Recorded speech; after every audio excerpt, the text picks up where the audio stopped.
Good morning students.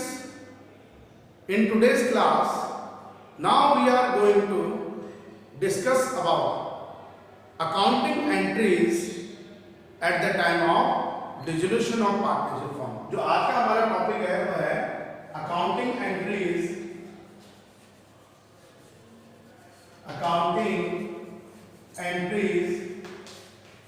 at the time of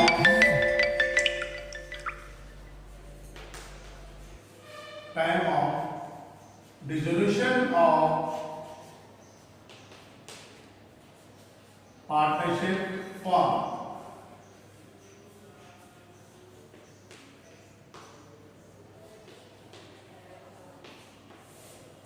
important topic है, थोड़ा ध्यान देके चलना, ठीक है। अब आपको अकाउंटिंग एंट्रीज करनी है। वैसे एंट्री ज्यादा भी होती है, लेकिन हम जब प्रैक्टिकली बात करेंगे तो एक इंडिविजुअली सम आपको 2 एंट्री, 3 एंट्री, 4 एंट्री का वो eight the time of dissolution of partnership firm वो पूछ सकता है, एग्जाम में आपसे आ सकता है, ठीक है। लेकिन हम सारी एंट्री क्लियर करेंगे आज के इसमें। लेकिन यहाँ पे सबसे इंपॉर्टेंट चीज जो आपको ध्यान रखनी है, एंट्री का बेस जो हमारा चलेगा या तो रियलाइजेशन अकाउंट होगा या पार्टनर्स कैपिटल अकाउंट होगा। एक बेसिक चीज में मैं चल रहा हूँ, आप जब एंट्री का बेस लेके चलेंगे तो या तो रियलाइजेशन अकाउंट और पार्टनर्स कैपिटल। अब एक नॉर्मली बात करें हम रियलाइजेशन अकाउंट, मैंने प्रीवियस वीडियो में आपको रियलाइजेशन अकाउंट प्रैक्टिकली हमने क्लियर करा, उसका एक मैंने फॉर्मेट आपको बनवाया था। उसके बाद में आपने partners capital account previous video में आपने देखा होगा। प्रीवियस वीडियो में मैंने पार्टनर्स कैपिटल अकाउंट और कैश बैंक अकाउंट आपसे क्रिएट करवाया था। अब मैं उसी चीज को आगे टॉपिक में कंटिन्यू कर रहा हूँ प्रैक्टिकल सम करने से पहले कि सर इसकी अकाउंटिंग एंट्रीज कैसे होगी, हम इसकी अकाउंटिंग एंट्रीज कैसे करेंगे। एक बेसिक रूप में हम रियलाइजेशन अकाउंट के बेस पे बेटा एंट्रीज बनाते हैं। जैसे मैं एग्जांपल दूं, एक साइड में मैंने थोड़ा सा मैं एक फॉर्मेट ले रहा हूं रियलाइजेशन अकाउंट का, उस बेस पर बात करेंगे। Realization account is a nominal nature account, debit and credit. All the expenses and losses are debit and all the income and gains at the time of dissolution of partnership firm should be credited। एक basic चीज है। But यहाँ पे थोड़ा सा अपन ने जब presentation करा था रियलाइजेशन अकाउंट में, तो फर्स्ट ऑफ ऑल एसेट्स को आप रियलाइज कर रहे हो, okay, it is a part of income, हम क्रेडिट साइड में शो करेंगे बाय कैश या बैंक करके। लायबिलिटी जो आउटसाइड लायबिलिटी आप पेमेंट कर रहे हैं, ये हमारा एक्सपेंसेस है, हम इसको डेबिट साइड में रिकॉर्ड कर रहे हैं, क्योंकि नॉमिनल नेचर का रूल ही क्या होता है, all the expenses and losses are debit and all the income and gains are credit। But यहाँ पे आपको सबसे इंपॉर्टेंट चीज क्या दिख रही है, पहले बुक वैल्यूज। हम जितनी भी हमारी एसेट्स होती थी, बुक वैल्यू पे cash in and cash bank को केवल आप उसको हटा दीजिए, excluding cash in and cash bank.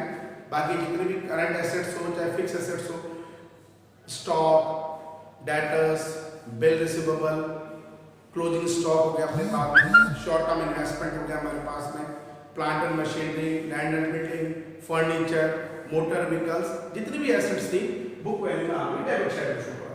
तो फर्स्ट एंट्री में हम इसी बिहार पे कर लें कि जितनी भी एसेट्स है transfer to the realization account. अब एक नॉर्मल चीज आप देखोगे बेटा, ये 11 पे भी मैंने आपको क्लियर करा था, एसेट्स ट्रांसफर हो रही है। नॉर्मली एसेट्स का जो बैलेंस होता है वो डेबिट होता है, लेकिन जब ये ट्रांसफर होगी, शुड बी ट्रांसफर मतलब अब आप इसको राइट ऑफ कर रहे हैं, शुड बी क्रेडिटेड। तो पहले एंट्री जो मैं शो करूंगा रियलाइजेशन अकाउंट के बेस पे, जितनी भी मेरी एसेट्स थी ट्रांसफर कर दिया मैंने रियलाइजेशन, तो एसेट्स को तो आप जब एंट्री में कर लेंगे क्रेडिट, बट डेबिट किस चीज को करेंगे, जिस अकाउंट में हमने इसको ट्रांसफर करा है, that is the realization account. तो एसेट ट्रांसफर करने का मतलब वो डेबिट से जब ट्रांसफर होगा एक रिटर्न ऑफ होगा, आपको डिस्पोज ऑफ करना है, शुड बी क्रेडिटेड। तो फर्स्ट एंट्री जब मैं बनाऊंगा बुक वैल्यूज के लिए, book value of sundry assets transfer to the realization account, realization account debit to sundry assets account, एक बेस एंट्री बनती है, बीइंग बुक वैल्यू या being assets transfer in a realization account at their book values, एक normal way. नंबर 2, अब जितनी भी हमारी आउटसाइड लायबिलिटीज थी, इसलिए मैंने फॉर्मेट ये बता रखा आपको, जितने भी हमारी आउटसाइड लायबिलिटीज है, creditors, bill payables, outstanding expenses, bank loan, okay, ये जितने भी अपनी आउटसाइड लायबिलिटीज है, provision for claim for damages etcetera, ठीक है, आउटस्टैंडिंग इलेक्ट्रिसिटी बिल, वो बुक वैल्यू पे आते हैं आउटसाइड लायबिलिटीज को क्रेडिट साइड में शो किया था। आउटसाइड ये मान लीजिए डिवीजन भी है हमारा रियलाइजेशन अकाउंट का बाय आउटसाइड लायबिलिटीज, ओके। अब ये एक्सटर्नल लायबिलिटीज है। नॉर्मली आपको पता है 11 में भी लायबिलिटीज का जनरली बैलेंस हम जब शो करते हैं तो क्रेडिट होता है, लेकिन ये भी तो ट्रांसफर हो रहा है रियलाइजेशन में, तो हम जब ट्रांसफर कर रहे हैं इसको हम पेड ऑफ करेंगे, should be debited in A entry, और रियलाइजेशन को आप करेंगे क्रेडिट। तो जब मैं जितने भी आउटसाइड लायबिलिटी को बुक वैल्यू पर रिकॉर्ड करूंगा तो ट्रांसफर कर रहा हूं तो इन लायबिलिटीज को कर लूंगा डेबिट। तो मेरी second entry outside liabilities account debit to realisation account. Narration being outside liability transferred in a realization account at their book value. Clear? Next point. Additional information के बेस पे assets को हम dispose of कर रहे हैं, sold कर रहे हैं, realize कर रहे हैं, nominal के according all the income and gains are credit. अब आप उसको credit side में record करते थे by cash or by bank. That means assets realized. Okay. Assets को रियलाइज करा हमने, पैसा आ गया, ओके, आप इशू कर दिया। अब यहाँ पे रियलाइजेशन के बेस पे वही all the income and gains are credit, लेकिन हम एंट्री में क्या करेंगे रियल एक्सपेंडिचर की तरह डेबिट टुवर्ड्स कमिंग। आप एसेट्स को रियलाइज कर रहे हैं, आपके पास में कैश आ रहा है, तो debit towards coming after dispose of और after realise of sundry assets we receive a cash at the time of dissolution of partnership form. तो debit towards coming cash bank account debit, और realisation आप credit क्यों कर रहे हैं, क्योंकि all the income and gains are credit nominal account की तरह जो चल रहा है अपने पास में। तो मैं जब एसेट्स को रियलाइज करूंगा तो मेरी एंट्री हो जाएगी कैश और बैंक अकाउंट डेबिट टू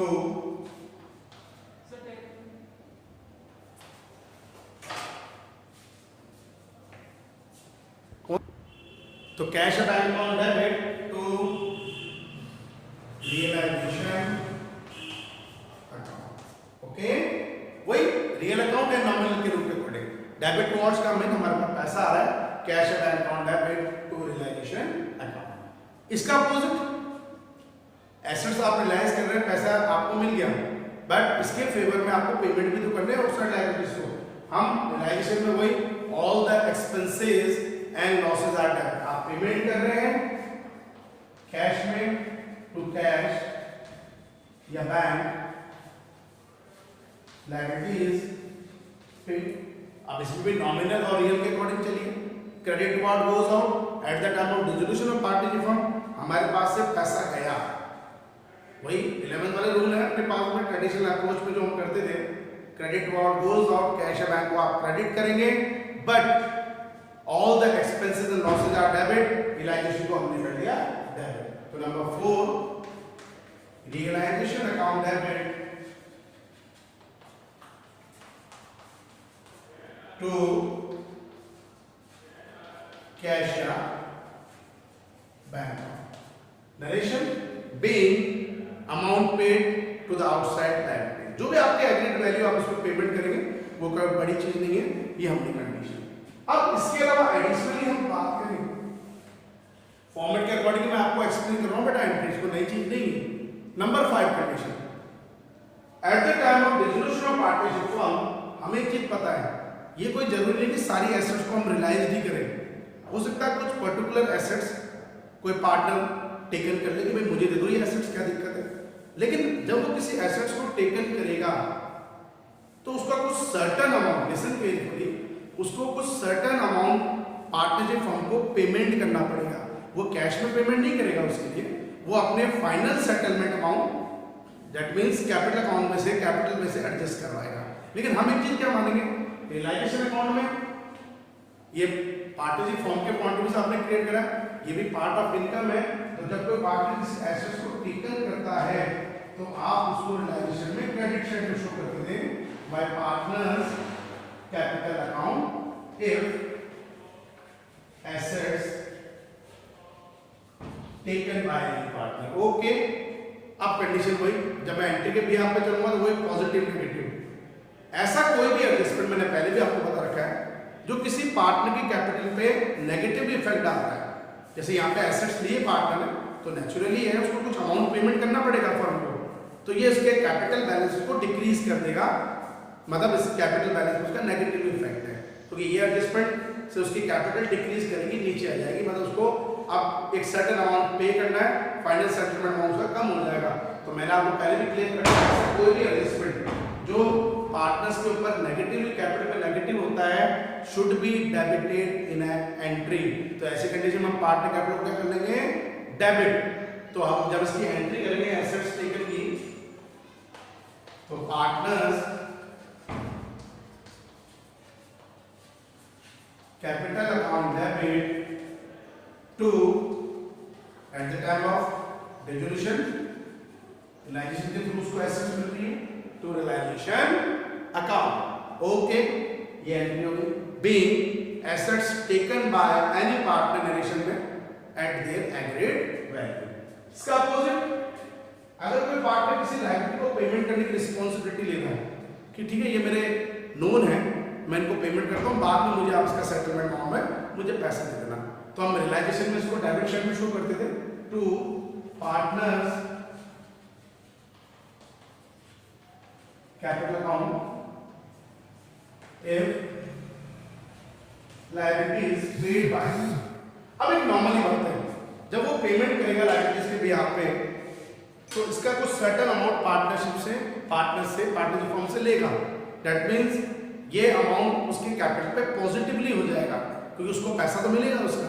तो हम जब पार्टनर्स कैपिटल अकाउंट बना रहे हैं तब तो उसको क्रेडिट साइड में शो करेंगे बाय रियलाइजेशन, लेकिन एंट्री के बिहाफ पे वही ये एडजस्टमेंट पार्टनर्स के लिए, भाई लायबिलिटी तो अभी भी है, वो अपनी तरफ से अभी तो पे कर रहा है लेकिन वो पार्टनरशिप फर्म को रिप्रेजेंट कर रहा है, तो इसका कुछ सर्टेन अमाउंट पार्टनरशिप फर्म से लेगा। दैट मींस अब उसकी कैपिटल इंक्रीज करेगी।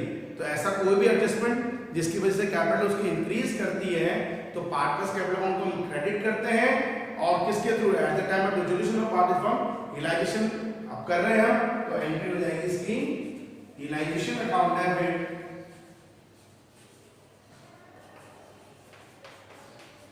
to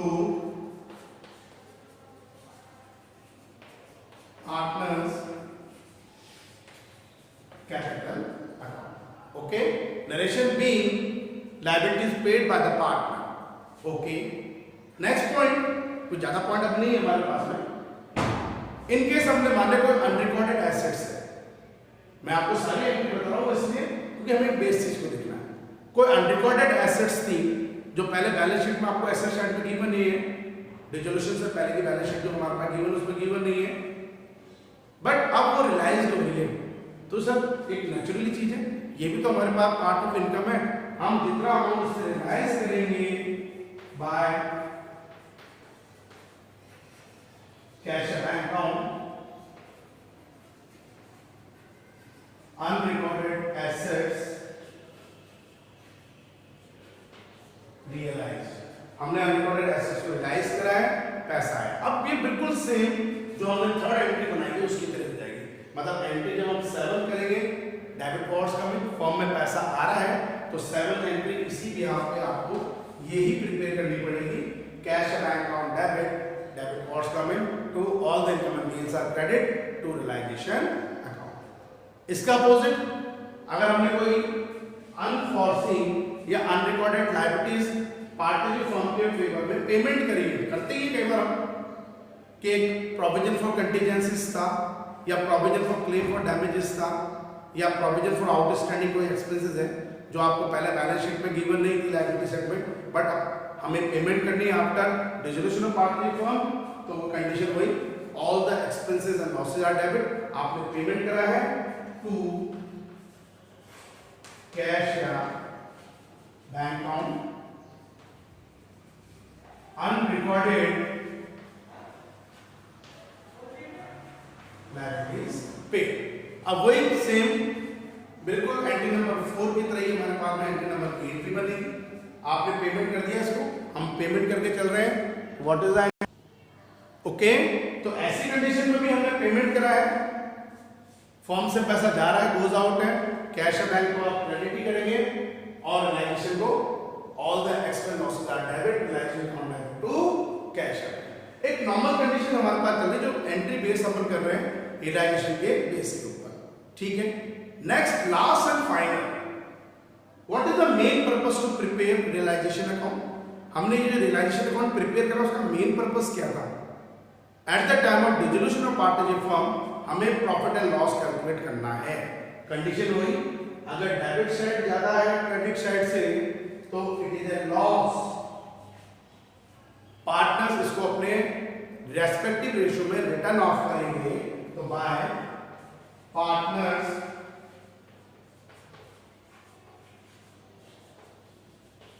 कैपिटल, ये लॉस है। अब हम इसकी एंट्री मेड करें तो इसके एंट्री हम जनरली देख के चलेंगे, क्या एंट्री बनेगी इसकी, ये नेगेटिव इफेक्ट आएगा पार्टनर्स कैपिटल अकाउंट के ऊपर। तो जब इसकी हम एंट्री करेंगे नेगेटिवली है, तो पार्टनर्स कैपिटल अकाउंट को आप कर लेंगे debit and realisation account is a credit. तो entry partners capital account debit to realisation account, narration being loss on realisation debited और transferred to partners capital account. इसका अपोजिट, अगर हमारे पास में क्रेडिट साइड ज्यादा है, अगर क्रेडिट साइड ज्यादा हो गया डेबिट साइड से, तो इट इज ए प्रॉफिट। तो हम इसको क्या करके चलेंगे, to partners capital account, it is profit. अब ये रियलाइजेशन प्रॉफिट है, it is negative on capital, और ऐसा कोई भी एडजस्टमेंट जो कैपिटल पर पॉजिटिव है हमारे पास में पॉजिटिव ऑन कैपिटल, तो ऐसी कंडीशन में आप कैपिटल अकाउंट को कर देंगे क्रेडिट और रियलाइजेशन को डेबिट। तो ऐसी कंडीशन में हमारी जो एंट्री होगी realisation account debit to partners capital account. But इन दोनों में कोई एक कंडीशन ही आएगी, या तो प्रॉफिट होता है या लॉस होता है। ओके, प्रॉफिट है ठीक है, लॉस है ठीक है, हम एंट्री इस बेस पे बनाएंगे। तो ये एंट्री हमने बनाई है बेटा में, अभी ये रियलाइजेशन अकाउंट के बेस पे एंट्री बनी है। अब आगे कुछ एंट्रीज हम अभी और क्लियर कर रहे हैं, वो किस बेस पे क्लियर करेंगे, पार्टनर्स कैपिटल अकाउंट के बेस के ऊपर। जो हर चैप्टर में कॉमन एंट्री थी हमारे पास में, जनरल इंट्रोडक्शन ऑफ पार्टनरशिप में भी है, एडमिशन में भी है, रिटायरमेंट में भी है, और डिसोल्यूशन में भी है। For example, undistributed profit and losses, general reserve, reserve fund, P&L। Generally तीन ही होते हैं, general reserve, reserve fund and P&L। अगर ये आपको लायबिलिटी साइड में गिवन है, लिसन केयरफुली, अगर हमें ये लायबिलिटी साइड में गिवन है, it is a undistributed profit. अब आप इसको डिसोल्यूशन ऑफ पार्टनरशिप फॉर्म में, इसमें तो आपको रेस करना ही करना है, क्रेडिट करना ही करना है, तो हम इसकी क्या एंट्री बना के चलेंगे, नेक्स्ट एंट्री जो हम बनाएंगे वो हो जाएगी हमारे पास में रेवेन्यू प्रॉफिट, जो भी नेम है इसका, profit account debit to partners capital account. तो एंट्री क्या बन गई, revenue profit account debit to partners capital account, being undistributed profit raised और credited in partners capital account in their respective ratio. इसमें तो ओल्ड रेशियो चलता रहेगा, तो कोई दिक्कत नहीं है। इसका opposite profit and loss account और एडवर्टाइजमेंट सस्पेंस, ये अगर आपको एसेट साइड में गिवन है तो हम इसको बोलेंगे अनडिस्ट्रीब्यूटेड लॉस। अभी अनडिस्ट्रीब्यूटेड लॉस है, कैपिटल पर नेगेटिवली इफेक्ट डालेगा, आप पार्टनर्स कैपिटल अकाउंट में उसको डेबिट साइड में रिकॉर्ड कर रहे हैं, तो ये नेगेटिवली है। ऐसी कंडीशन में नेगेटिवली इफेक्ट मतलब पार्टनर्स कैपिटल डिक्रीज कर रही है। अब आप इस कंडीशन में पार्टनर्स कैपिटल अकाउंट को करेंगे debit, partners capital account debit to revenue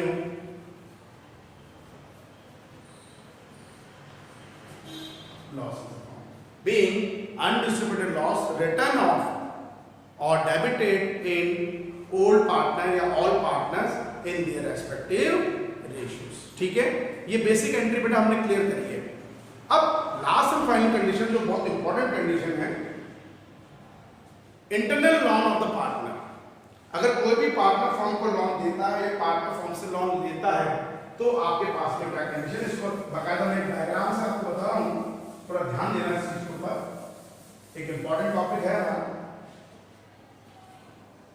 for suppose आपको बैलेंस शीट गिवन है, ये लायबिलिटी साइड हो गई,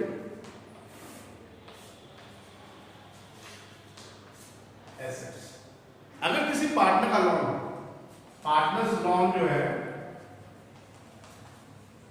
लायबिलिटी साइड पे गिवन है, तो आप इसको कैसे ट्रीट करेंगे? अगर पार्टनर्स लॉन एसेट साइड पे गिवन है तो आप इसको कैसे ट्रीट करेंगे? बहुत बेसिक चीज है। अगर लायबिलिटी साइड में पार्टनर्स लॉन गिवन है, लिसन केयरफुली, ये फर्म पे लायबिलिटीज है, दैट मींस पार्टनर ने फर्म को लॉन दे रखा है। अब हम इसका सेटलमेंट कब करेंगे? रिजोल्यूशन के टाइम पे, ये हमें देखना है। जब हम इसका सेटलमेंट करेंगे eight the time of resolution, तो हमारे पास में इसकी क्या कंडीशन बनेगी? अब ये जो फुल सेटलमेंट होगा, सेटलमेंट अमाउंट जब हम शो करेंगे, वो फुल एंड फाइनल सेटलमेंट जब कैश या बैंक के थ्रू क्लियर करेंगे। पेमेंट तो करना है हमें, लेकिन ये लायबिलिटी साइड पे गिवन है, तो हम उसको पेमेंट करके इसकी जो एंट्री बनाएंगे, तो एंट्री करेंगे partners loan account debit to cash. अगर उसने गिवन कर रखा है, ये गिवन, अगर किसी पार्टनर ने फर्म से लोन ले रखा है, मतलब taken, that means asset side में लोन देने का मतलब हो गया पार्टनर का कि पार्टनरशिप फर्म ने या ऑर्गेनाइजेशन ने उससे लोन ले रखा है। दैट मींस हम इसका जब एडजस्टमेंट करके चलेंगे, उसने फर्म से लोन ले रखा है एक तरीके से, तो हम उसका कैपिटल अकाउंट में इसका फाइनल सेटलमेंट में उसका ड्यू मनी निकालेंगे कैपिटल, उसमें एडजस्टमेंट करेंगे। तो यहाँ पे शो होगा ये डेबिट साइड में पार्टनर्स कैपिटल अकाउंट में to partners account. That means ये कैपिटल पे नेगेटिवली इफेक्ट डालेगा उसके, क्योंकि उसका एक नॉन अमाउंट है। फाइनल सेटलमेंट कम करेंगे तो उसमें एक कंडीशन हमारी एंट्री रहेगी, partners capital account debit to partners loan. That means एक सिंपल चीज देखनी है, अगर लायबिलिटी साइड में पार्टनर्स लॉन गिवन है तो फर्म ने उस पार्टनर से लॉन ले रखा है, तो जब हम कैश या बैंक अकाउंट शो करेंगे, उसके क्रेडिट साइड में शो करेंगे, बिकॉज उसको हमको पेमेंट करना, गोज आउट, तो एंट्री होगी हमारी partners loan account debit to cash या बैंक। लेकिन अगर यही लोन हमें एसेट साइड में गिवन है बैलेंस शीट में, तो फर्म ने उसको लॉन दे रखा है, लॉन टेकन कर रखा फर्म से, तो ऐसी कंडीशन में हम उसको कहां पे शो करके चलेंगे? सेटलमेंट अमाउंट कैपिटल अकाउंट के थ्रू उसका फाइनल सेटलमेंट अमाउंट शो करने के लिए debit side of the capital account, तो कैपिटल पे नेगेटिव होगा, तो partners capital account debit to partners loan account. Okay, अब फाइनल एंट्री हमारे पास में क्या बनेगी? सेटलमेंट अमाउंट की फाइनल एंट्री है। अगर सेटलमेंट अमाउंट अगर वो फर्म से मांगता है, मतलब पार्टनर कैपिटल का क्रेडिट साइड ज्यादा है डेबिट साइड से, तो टू कैश बैंक हमारी एंट्री हो जाएगी partners capital account debit to cash bank account. Number 2, in case अगर फाइनल सेटलमेंट फर्म उससे मांग रहा है, डेबिट साइड कैपिटल का ज्यादा है क्रेडिट साइड से, तो by cash bank, that means cash bank account debit to partners capital account. तो ये कंप्लीट एंट्री होती है at the time of dissolution of partnership firm, जो आपके लिए इंपॉर्टेंट पॉइंट है इंडिविजुअली सम के लिए 2 मार्क्स 4 मार्क्स के लिए अलग अलग एंट्रीज के अंदर। तो आज के वीडियो में हम इतना ही क्लियर करेंगे।